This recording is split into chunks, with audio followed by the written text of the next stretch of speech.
So, oil pickup tubes on a Detroit. There's the tubes themselves. There's the plastic. There's good signs there of an oil leak. And this is the oil pickup tube O-rings after 16,000 hours. Broken, sucked in air. Spun crank bearing number 4 on the main.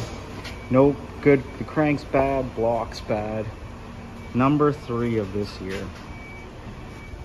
Anybody who has a Detroit and has this much oil everywhere, just request an oil pickup tubes O-rings for your next oil change, and your engine might last twice as long.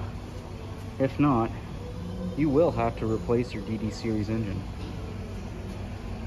That seems to be a design so that they can friggin' get these guys to trade in their older trucks and buy new.